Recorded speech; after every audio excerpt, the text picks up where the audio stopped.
Tem muitas histórias do Diomédio que a gente conviveu junto muito tempo, na época que ele comandava lá o Instituto Oswaldo Candeias e depois no Memorial do Cinema Paulista. O Diomédio era um grande articulador, um agente cultural, né?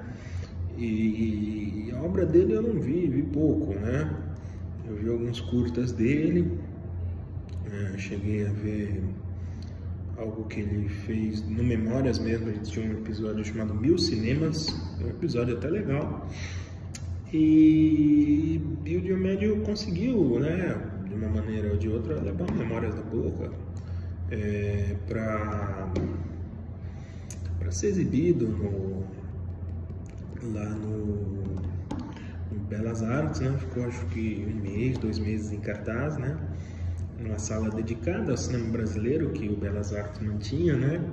O que para um filme produzido de maneira completamente independente, sem verbas públicas, é uma façanha, né? De qualquer maneira. E eu convivi e tenho várias histórias com o Diomédio, né? Algumas dá para contar aqui, embora não seja exatamente o tipo de histórias, vamos dizer assim, mais leves, né? Ou, enfim, alguns episódios. A gente teve um rompimento em 2019, por aí, foi uma coisa meio desagradável para as duas partes, enfim.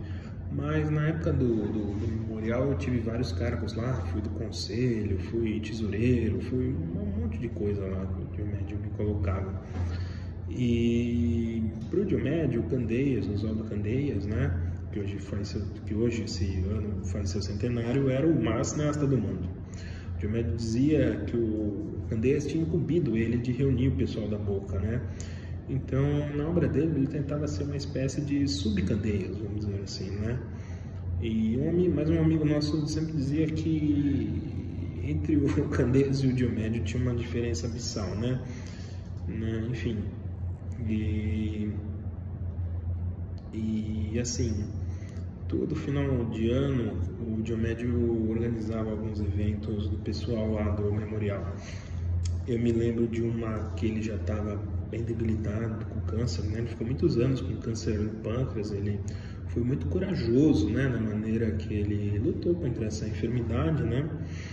E num desses foi no Cine Olido, e eu lembro que ele sempre usava umas camisas bonitas, ele estava com uma camisa bem bonita, e saiu do Cine Olido para fumar um cigarro. Eu falei: Diomédio, cara, mas você não tá com câncer, cara, vai ficar fumando? Ele falou: pô, cuida da sua vida, não sei o que.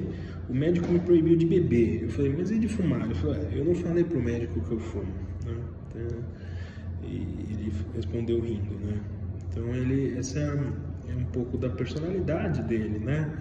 Eu lembro de uma outra história nossa, foi no velório de um amigo da Boca, lá no cemitério da Vila Alpina.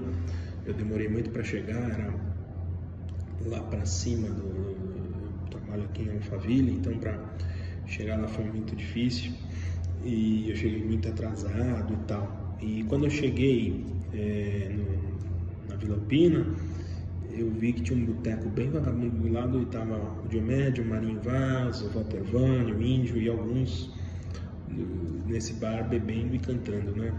Eu falei: Diomédio, o que é isso, cara? É que a pessoa que morreu queria ver a gente feliz, né? E o Índio, o Zé Lopes, o Índio, foi um ator muito atuante, ele estava conversando com alguém do velório do lado, né? E aí o Diomédio falou com aquele humor meio cáustico dele, falou assim: tá vendo? O Índio até que a coisa não tá tão ruim, o Índio até arrumou um namorado novo, né? Então essas são algumas histórias que eu convivi com o Diomédio Piscator, né? Um cara do Piauí que fez muito cinema, começou aqui no Brasil, aqui em São Paulo, trabalhando com Super 8, né? E depois teve esse instituto do pessoal da Boca, foi um agente cultural muito importante, muito significativo aqui em São Paulo. Depois, quem sabe, eu conto mais algumas histórias que eu convivi com o Diomédio.